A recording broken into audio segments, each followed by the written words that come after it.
Trust and Will is an online estate planning service. Visit trustandwill.com for details.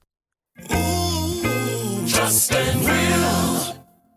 My dad and I were always close, but some things we just didn't talk about, like his will. After he was gone, we found out he didn't have one, and it created a lot of stress during a time of grief. Creating a will can be hard to think about, but avoiding it can lead to greater difficulty for the people you love. That's why Trust and Will makes estate planning simple. Create a will online in as little as 30 minutes. Now, I have a will in place to make sure my loved ones are protected. With Trust and Will, it was easy and affordable, and I got peace of mind knowing my wishes are clear. Trust and Will. Get 20% off when you visit trustandwill.com/future. That's trustandwill.com/future to get 20% off. trustandwill.com/FUTURE. This is the 5th episode in our season focused on family advocates and the effects of the MMIP, Missing and Murdered Indigenous People Crisis in the United States. This episode discusses crime scenes, violence, autopsy, and drug use. Listener discretion is advised. The views, thoughts, and opinions expressed are solely the interviewee's own. All individuals are presumed innocent until proven guilty in a court of law.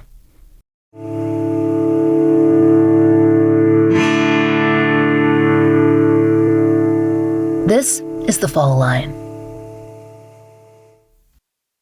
In March of 2023, Vandree OldPerson died alone in the snow in a rural area of the Blackfeet Nation reservation in Montana. She was just 20 years old. Vandree was a dearly loved daughter and sister and the cherished granddaughter of a retired police chief, known and respected throughout the area. She was also a talented cross-country runner who raced throughout high school and whose achievements are still available in archived newspapers to this day.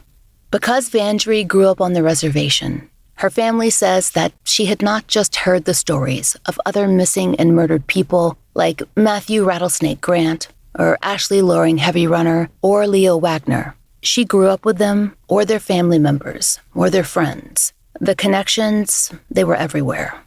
Vandree, who was only 14 when Ashley Loring Heavy Runner disappeared, saw the posters and the billboards firsthand. She knew the families, and according to the Billings Gazette, she listened to a podcast about Ashley. The article doesn't name the specific program, but we asked Vandree's mother, Carleen OldPerson. She said that Vandree followed Season 3 of Up and Vanished, which covered Ashley's case. Per the Billings Gazette, when she finished the podcast, Vandree told her mother, quote, "If anything happens to me, you better find out who did it." Carleen didn't think she'd have to make good on that promise. Her daughter was young then, a talented runner who loved spending time with her sisters and her grandfather, the former chief of police for Blackfeet Law Enforcement Services. But Carleen says, just a few years later, it became her reality.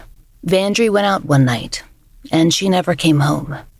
Matthew Rattlesnake Grant's aunt, Rhonda Grant Connolly, has told us often enough. Most families that she knows have been touched by the MMIP crisis. She says that it's common in the community to have a missing or murdered family member or a friend. Maybe some cases are clear-cut, solved cases that brought answers, if not closure. There are unsolved homicides awaiting justice and missing persons cases desperate for leads. And then there are the others that leave loved ones waiting for answers that they aren't sure will come, because officially they already have. That's how Vandree's family feels. Her case is closed, but they aren't sure that it should be. Carleen OldPerson found us through Rhonda's Blackfeet MMIP organization, and she asked us to cover the death of Vandree. There's the official story, her family says, and then there are the rumors that float around the reservation. What we know for sure is this. Vandree left her mother's house on March 28, 2023, a Tuesday, to go out. Carleen said that she left in a blue SUV driven by someone else. She'd planned to hang out with a few people that she'd been spending time with in the past few months, people that her mother didn't approve of. They were much older than her daughter, and according to Carleen, Vandree told her that she'd had an argument with one of them just a few days before. But her daughter said everything would be fine. Carleen expected her home for dinner, but she never returned. It took Angelina, Vandree's older sister, a while to chase down leads, but she heard rumors of where her sister might have been last seen. Sweet Pine, a small rural area of the reservation northwest of Browning. An alarm went up and a community search began, including efforts from law enforcement and search and rescue. 3 days later, on March 31st, Vandree was found there, dead in the snow. A small trail of her belongings led searchers to her final resting place. How did she get there? According to her family, no one quite had the same story. People denied having been there. Others identified them as having been with her. She'd been in a blue vehicle, or maybe a white one. Some said she got angry and simply walked away. Others whispered that there'd been a fight, and Vandree was purposely left behind. But it's not something that Carlene can prove through official documentation that she's received. Medical reports can only provide the how and not the why. The papers she has list Vandree's death as accidental, but cannot give her a timeline of that Tuesday in March. There are several law enforcement agencies that may become involved in a case on the Blackfeet Reservation, depending on circumstance. In Vandree's case, the FBI took lead after the initial search, with the local medical examiner conducting her autopsy. Carlene shared that report and some others with us. In it, Vandree's death is listed as ruled accidental due to hypothermia associated with acute ethanol intoxication. Vandree's family does not dispute this, but Carlene believes that there's more to the story, a lot more, and she would like to see her daughter's case re-examined.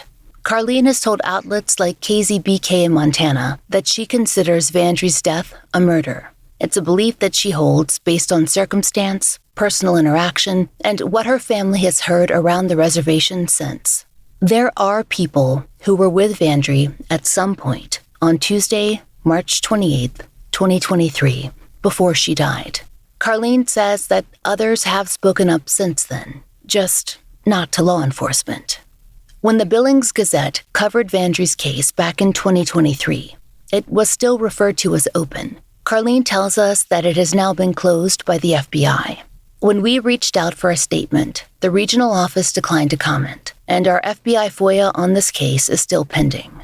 But we do have some initial incident reports that offer insight from local law enforcement into the case. Vandree's family hopes that the case might be reopened. If not with the FBI, then with one of the other agencies that has jurisdiction, and that witnesses might be re-interviewed and stories reviewed. Carlene's 4 daughters grew up close. Carly is the oldest, then Angelina, then Vandree 5 years later, and then the baby, Mara.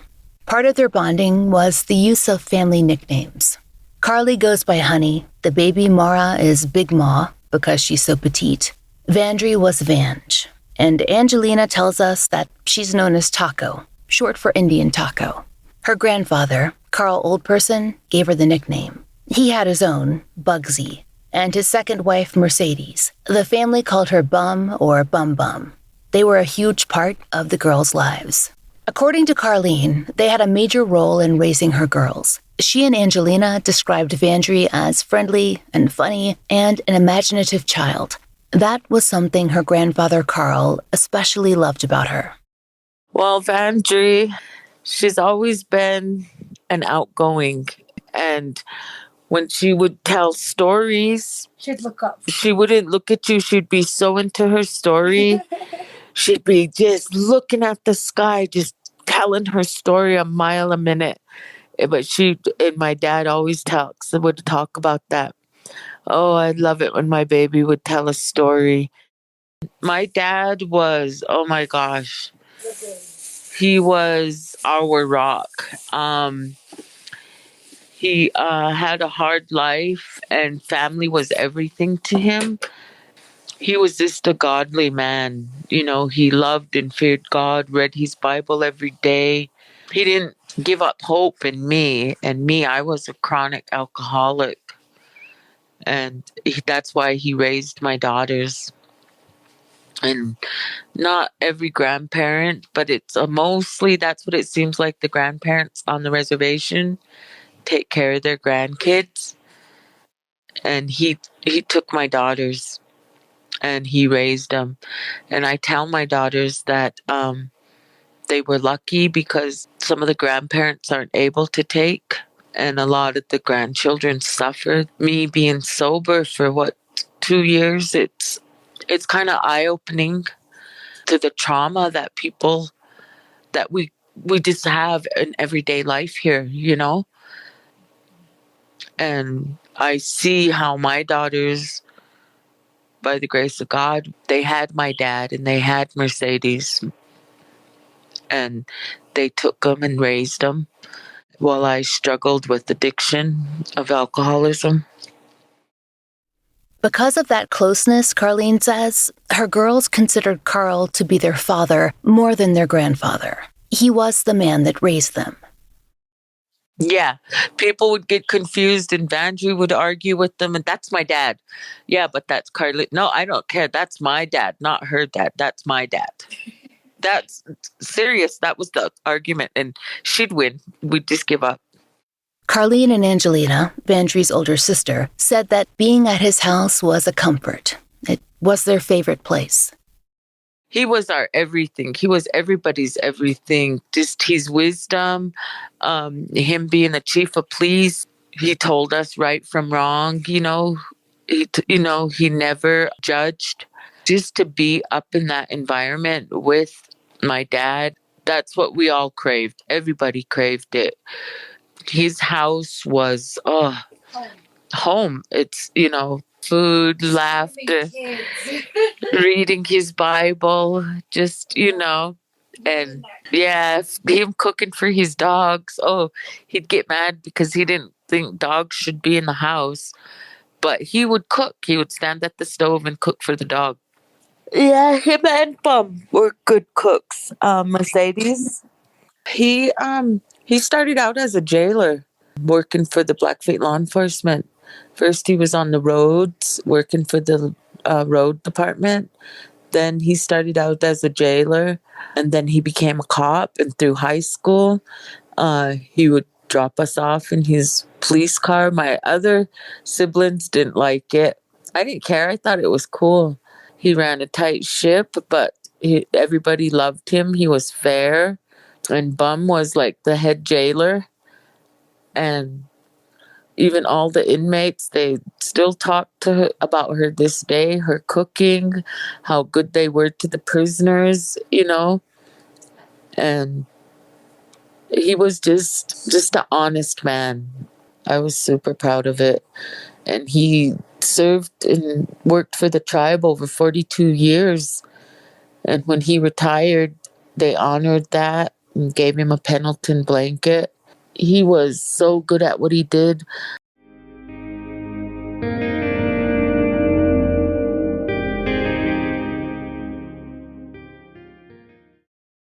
Mom, Dad, I just have to say, it breaks my heart watching you stress over dinner every night. This year, I don't want you doing the fridge stare down. Hot take, with the new Blue Apron, eating healthy is easy. They've got pre-made and one-pan meals with plenty of balanced nutrition. No subscription needed. You could be plating like a chef instead of negotiating with leftovers. Make it your healthy, tasty, and easy 2026 dinner resolution. Just saying. Get $50 off your first 2 orders plus free shipping with code STIR50. Terms and conditions apply. Visit blueapron.com/terms for more.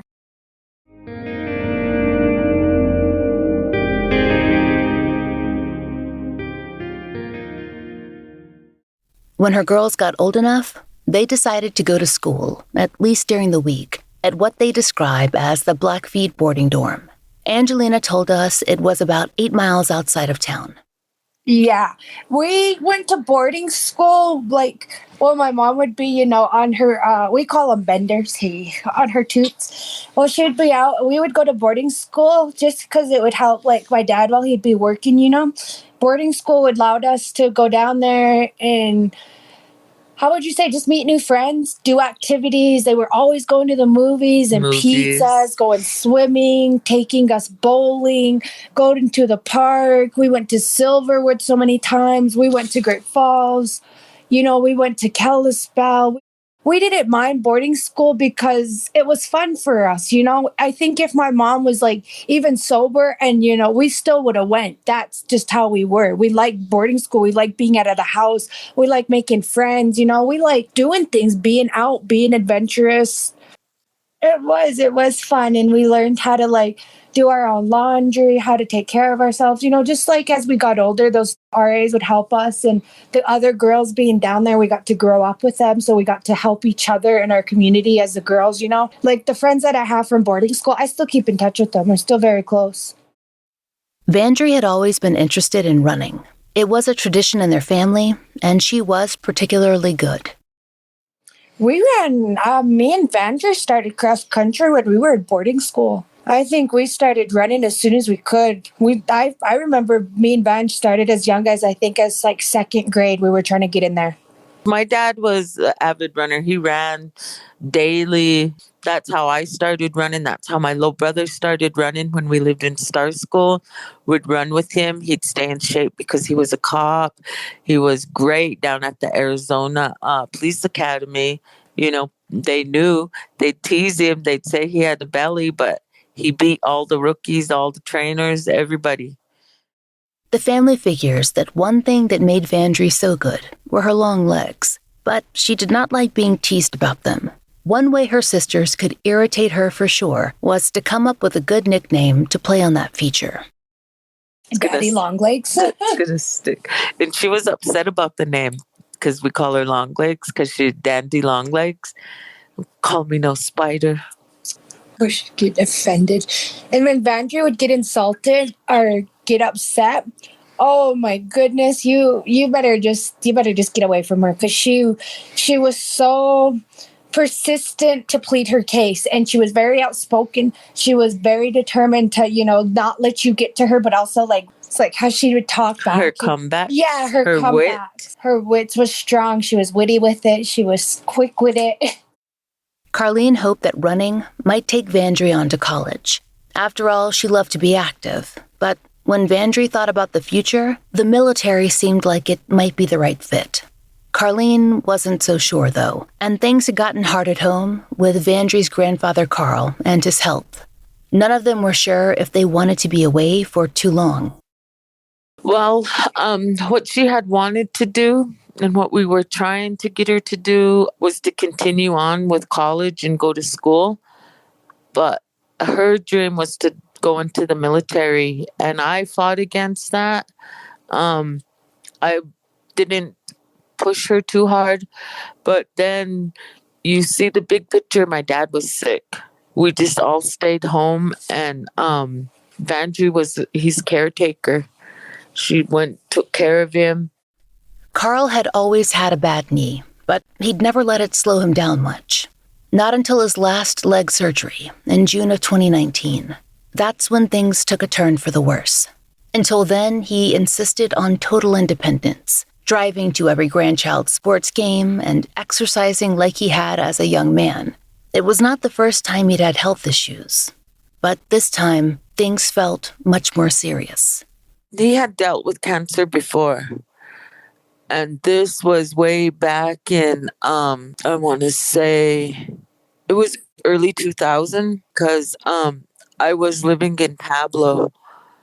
And when I found out my dad had cancer, I packed everything up and we came home. Came back to the Browning Reservation, and he beat that. Like my daughter said, it got serious because, he could still walk, he could still do things, and he beat that cancer, but then it came back after he did a knee replacement surgery. Him being sick like that, he couldn't move. It put him in like a depressed state because of how active he was his whole life, like being a police officer, and it slowed his running down. And finally, he went through the surgery, and that's what took him down. It didn't heal. It didn't close. And Vandree was there 24/7, and she could finish sentences for him. She'd jump up and get the remote before he wanted it. She'd grab his back scratcher. He didn't have to ask. And, and she was there all the hospital visits. And she would let Vandree do certain things that I would try to offer do, like changing his bandages on his foot or his leg. And he would get upset about how I was doing it. But my sister Vange, he would let her. He wouldn't let other people like my other sister Mara, my mom, aunties. He wouldn't let them or my uncles. He wouldn't let them do it. But Vandree could, That's their bond, They were so close. He didn't mind asking Vandree for anything. And, that's just how they were, And she could read his mind and could do things for him before he even knew he wanted it, So. Yeah. And she was just there for him. And, him being sick, it took a toll on her, and this was a long thing because he was kind of sick for a while there. It really scared her. She would always say, "What am I gonna do?" She would tell me, "Taco, what am I gonna do? I don't know what to do. My whole life is him." That's all she's ever known is him, to take care of him, be there for him. She said she doesn't want to go to the military. She didn't know what she wanted to be. That all she's ever known was him, and that she was scared. I remember talking with her and telling her, it's going to be okay, Van. We're going to find something. We're going to find our purpose. We're going to find our walk. God's going to show us, And she would say, "No, Taco, this is different. I don't know, And she was scared. I remember just telling her it's going to be okay. But she was so scared, and it was just hard to talk her out of it sometimes because she was so worried. Worried she didn't know what she was going to have in life, besides him once he was gone. She really did try to go, get her own life, but she would always come back and say, all I know is my dad." Carl Joseph OldPerson Jr., known to those who loved him as Bugsy, died on January 10th, 2023. Carlene told us that Vandree had some issues with drugs and alcohol before Carl's death, but that caring for him had kept her centered in the same way that running once had. Once he was gone, Vandree felt unmoored. Angelina did too.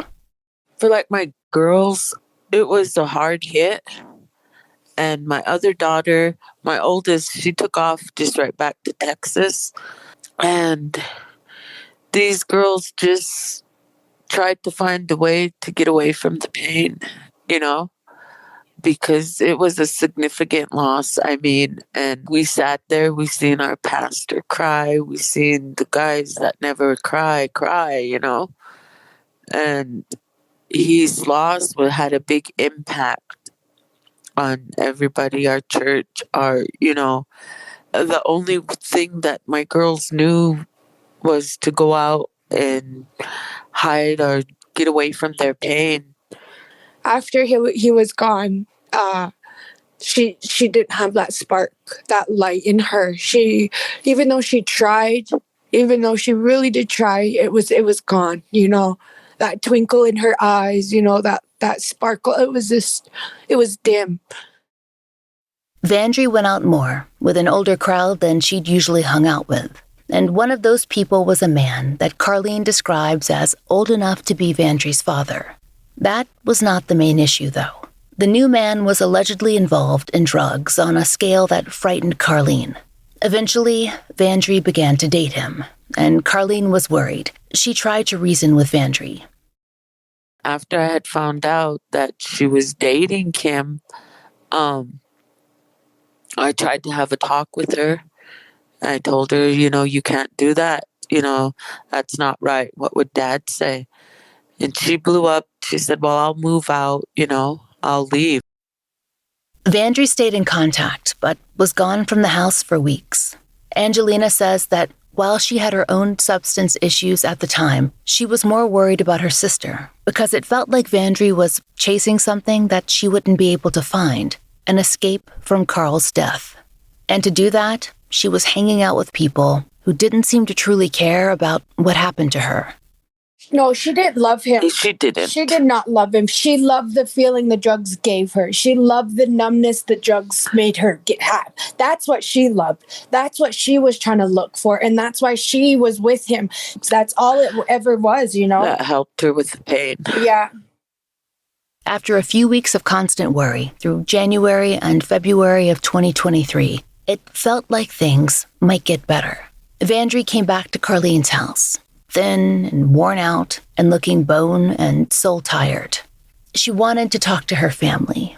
She also wanted to get back in touch with someone who had always given her comfort, a former boyfriend that her family had always liked.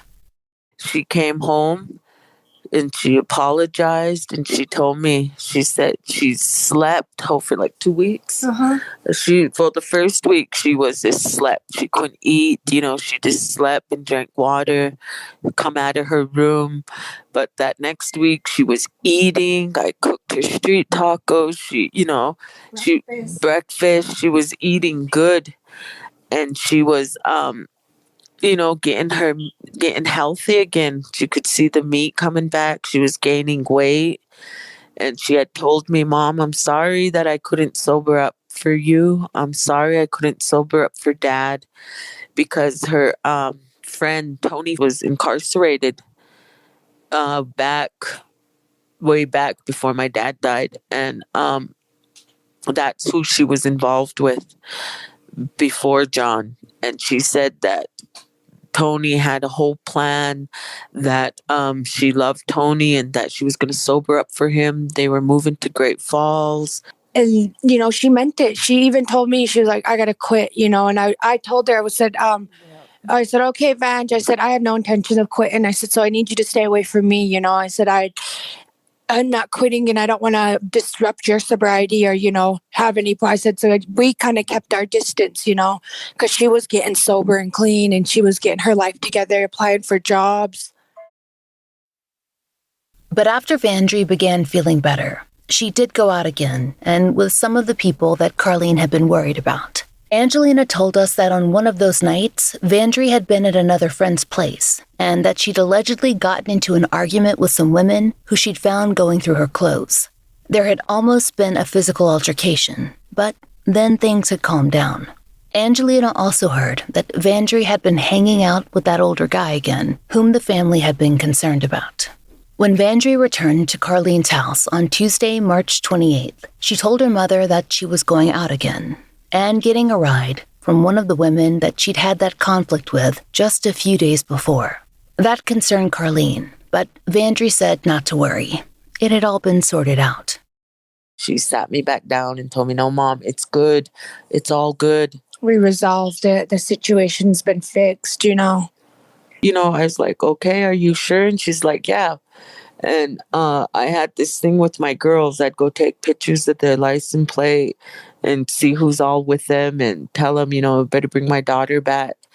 And that's the only time I didn't do it, because Vandree asked me not to. They felt confident that Vandree could take care of herself, but they still worried that she was being too trusting, going off with people who she'd allegedly had an argument with so recently. She wouldn't look for the fight, but she'd finish it. If someone was being bullied, she wouldn't stand for that. She spoke up for the underdog. She never bullied anyone, though. She never went looking for a fight. But if a fight came to her, you bet your ass you finished it. Carlene said that Vandree left in a blue SUV. That also matches up with what Carlene later told law enforcement in their police report of events. Vandree did have a phone, but that did not mean that they'd be able to reach her easily. After Carl's death, she'd taken to carrying his old phone. It was sentimental. She had my dad's phone, but there was no service on it, and she had to be by Wi-Fi. So by evening, I was thinking, well, maybe she's having too much fun. And by 9 o'clock, I was, And I was trying to get a hold of Taco and tell her, where's your sister? Have you seen her? And she just didn't come home. And I stayed up all night waiting, because she said she was coming home. And then she didn't come home. And that next day, I stayed up all day asking Taco, and Taco went out a few times to look for her. And where were you driving around when you went looking for her? Just the normal places I think she would be. Just, places of friends, With Vange, me and her had made this pact to message each other every morning didn't matter, somehow, some way we needed to get a hold of each other to let each other know we're okay. And when she had left the house, I was not home. I was at a friend's house. I'd come home, shower, get clothes, head out again. I didn't think too much of it. That first day I didn't receive a message and I thought, and I kept messaging her, nothing. And here I remember looking at the thing and on Messenger, and it said not active for 18 hours. And that's when I start really getting worried and concerned.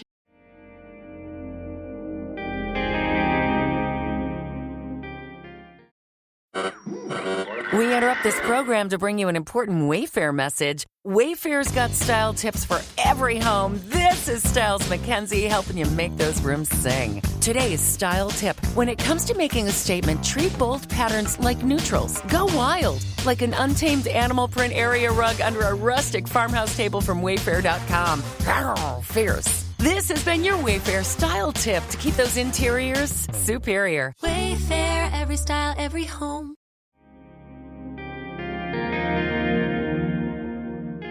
The next story is not something that we can verify with anyone but Angelina, but she says that she did share it with law enforcement. After Vandree did not come home on Tuesday night, Angelina spoke with Vandree's friends. Based on those conversations, she said that she began to track down who exactly Vandree was supposed to have been with that late Tuesday evening. Angelina told us that she heard 3 names. The man Vandree'd been dating, the person who Vandree told her mother was picking her up in that blue vehicle, and a third man known to the family. Angelina says that she arranged to meet up with that first man to sell him a DeWalt battery, something that's used for power tools. Her main goal was to ask if he'd seen her sister. He took the longest time to meet up with me. Took forever. And then finally, he was like, yeah, come meet me at this house. I pulled up. He gets in. He was like, oh, what's up? Just talking nonchalant. And he's like, yeah, let me look at the battery.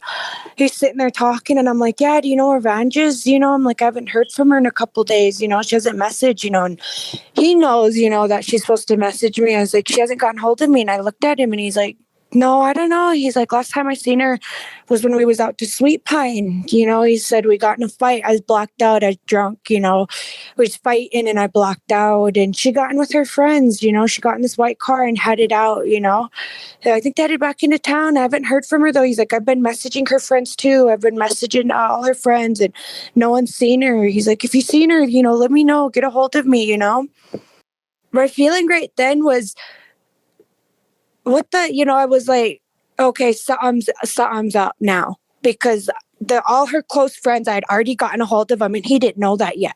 And so I start getting worried. I come home, I come to my mom, I'm like, I just traded him, and I told her and she's like, okay. So we got up and we start getting worried, we start getting scared because how he said it. One friend who had not been with Vandree that evening still seemed to have the most concrete information.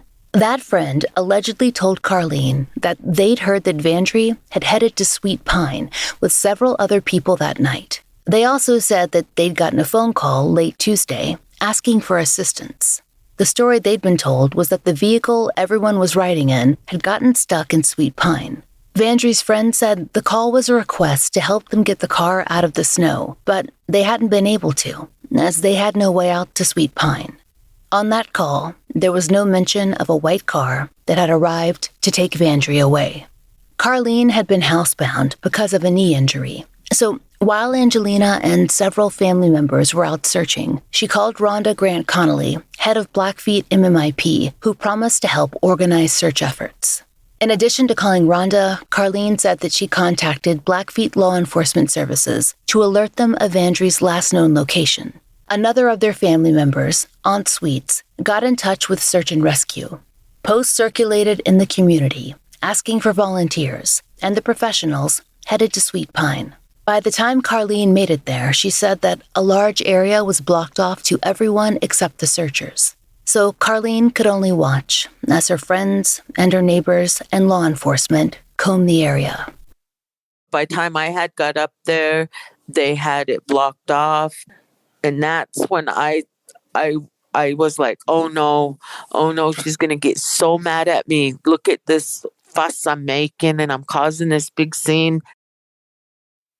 Angelina had arrived too, with their grandmother Mercedes. She'd been trying to get in contact with all three of the people allegedly last seen with Vandree. She says that she called that older man, the one she'd sold the battery to, and she asked him to come and join the search efforts. And while we were up there at the search, I was in the truck with my grandma Mercedes, and I was on the phone because I was like, you need to get up here. You need to get up here and help us search. I said, this is where you last said she was. And I was trying to get him up there, and he wouldn't come up there for his life. I was like, if this was your daughter, how would you feel? He wouldn't come to the search. He was saying, no, I don't know. I was blacked out. I was drunk. I was sleeping.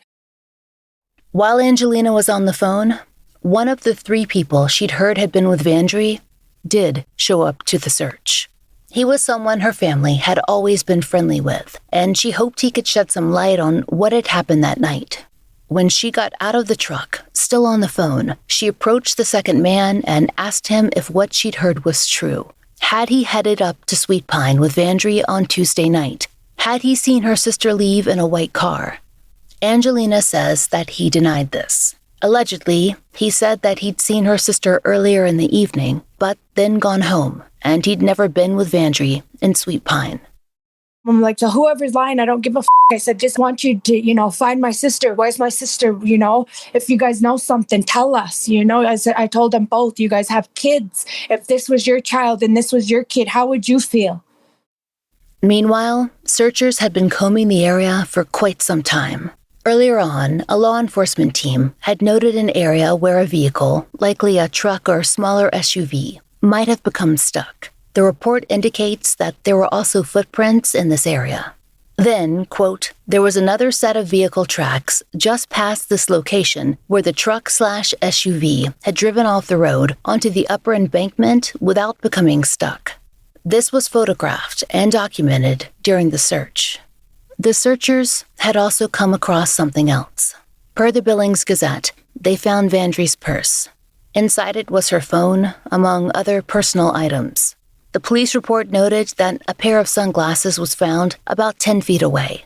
Officials noticed a path of footprints leading from the sunglasses that took them on a circuitous trail across hundreds and hundreds of yards of terrain to a spot where markings indicated that Vandree had crawled on her knees back toward the road before collapsing. That's where Vandree was found. There was one injury mentioned that we didn't see discussed anywhere else. The police report noted that Vandree had, quote, cuts on her lips and teeth. The law enforcement search team began making calls to further officials, including the FBI on call, the coroner, and the local sheriff. The sun was setting by that time, and a storm was coming in. They had to begin to mark off the scene as soon as possible. And Vandree's family, they were waiting beyond the blockade.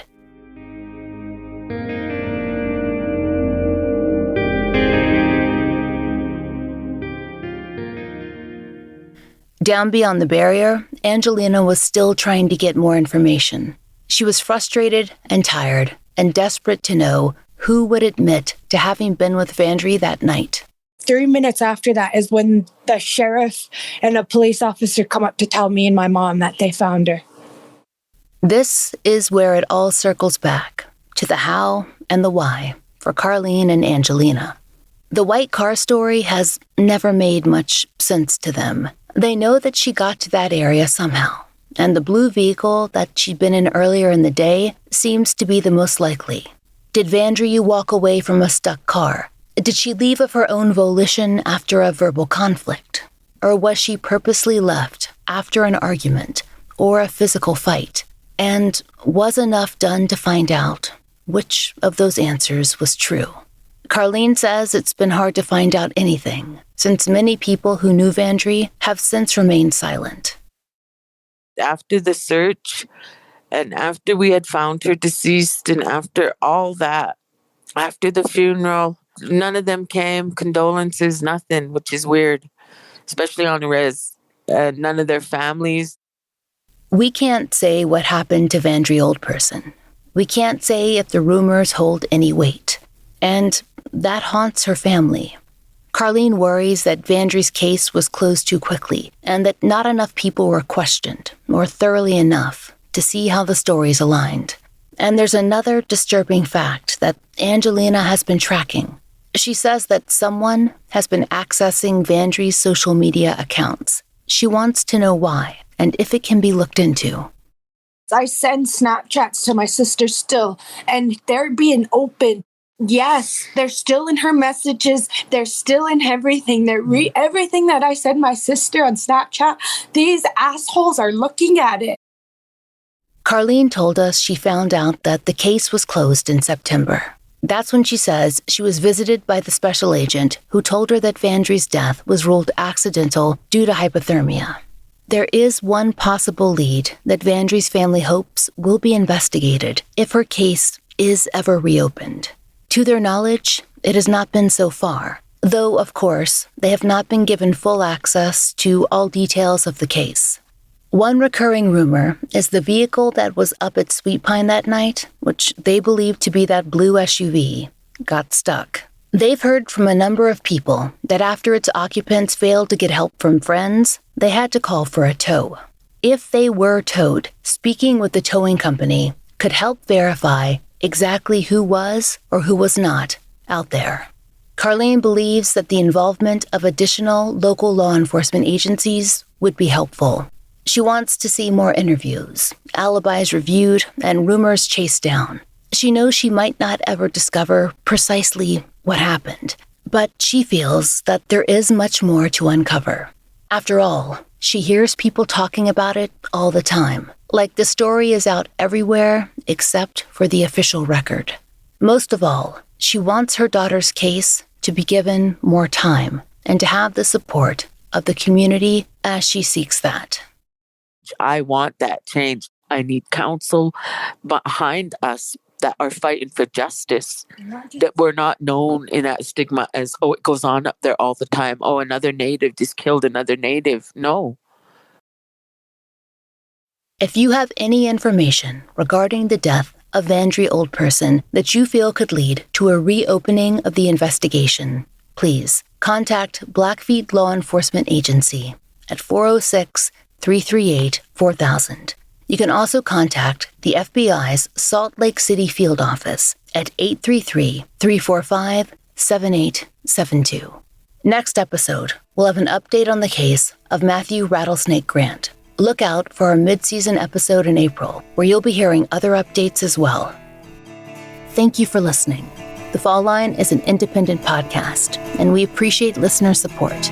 It allows us to do research, obtain FOIA, pay our content advisors, and support and donate to the causes we care about. If you try out the products we advertise, please use our sponsor codes. It really helps. And please take a moment to rate and review our show in your podcast app of choice. If you listen on Apple Podcasts, please be sure to check your subscription to make sure you're set for automatic downloads so that you don't miss an episode. My book, Lay Them to Rest, which covers years of my life working on a Jane Doe case, is out everywhere now. It's a hardcover, ebook, and audiobook. You can order it anywhere you get your books and through your local library. Find out more in the link in our show notes.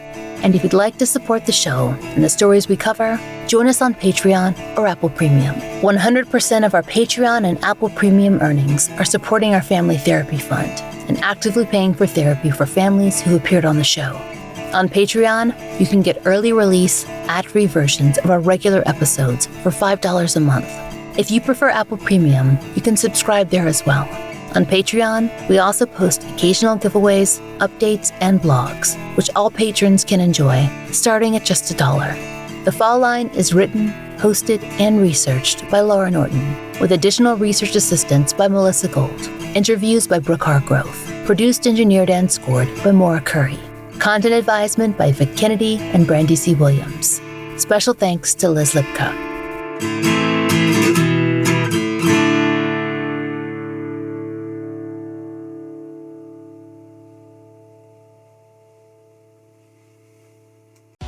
I earned my degree online at Arizona State University. I chose to get my degree at ASU because I knew that I'd get a quality education, they were recognized for excellence, and that I would be prepared for the workforce upon graduating. To be associated with ASU, both as a student and alum, it makes me extremely proud, and having experienced the program, I know now that I'm set up for success. Learn more at asuonline.asu.edu.